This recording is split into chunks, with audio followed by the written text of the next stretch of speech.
สวัสดีค่ะสวัสดีทักทายพี่น้องปองปลายสู่หูสู่พ้นค่ะนี่กับมาผมมาขอกับอังคานางหลานยามูคือเก่าจ้าอังคานางคนทำไรสินเคยครับทุกคนวันนี้กับเขาให้เข้าสวนน้องส้มของเราก็ได้ขุดมันเป็นแปลงสุดท้ายเป็นแปลงสิ้นสุดฤดูการถอนมันค่ะพี่น้องหัวมันก็ดีอยู่หลังจากที่ว่าเฮาเด็กตัดต้นมันเสร็จเรียบร้อยแล้วเฮาก็เป็นการถอนมันให้เสร็จสิ้นฤดูกาลเนาะค่ะ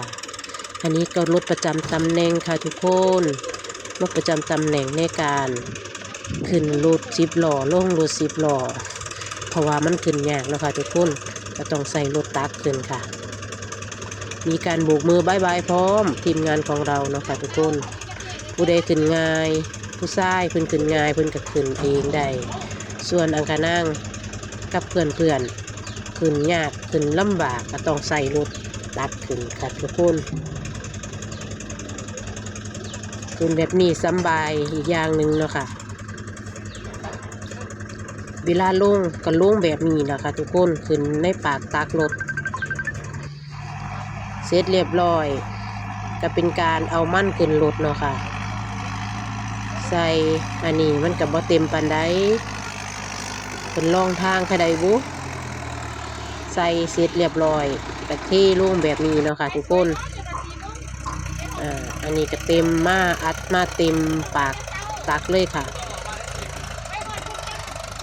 นี่แล้วก็เทขอก้นของระวังก็คือหลบมุมไผ่หลบมุมมันเดี๋ยวคนสิเทมันทับเนาะค่ะ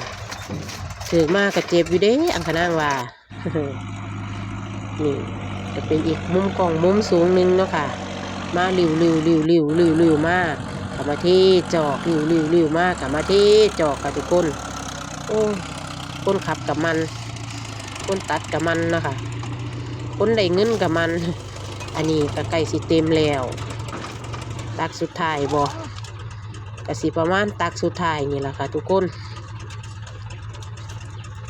ตักสุดท้ายอันใดมันของมันค่าฮะก็เคลียร์ลงเคลียร์ออกเนาะค่ะเคลียร์ออกนี่แล้วเขาก็มาตัดจังสีเลยค่ะทีมงานของเขาก็มาตัดสูงมากเขาก็ต้องระมัดระวังเนาะค่ะระวังถือมูเนระวังตกรถเนอันนี้ก็จะเป็นลูกสาวของอังคณางเนาะค่ะเนาะปิดเทอมนางกับสีได้มาซอยงานเวียกพ่อแม่ในให้อยู่ประมาณได้4ค่ะเสร็จแล้วเตรียมตัวให้จับเจ้าพี่น้องปิดท้ายด้วยพี่ใหญ่10 ล้อไปเลยจ้าปิดฤดูกาลถอนมัน2568ค่ะทุกคนไม่ได้ราคาเด้อ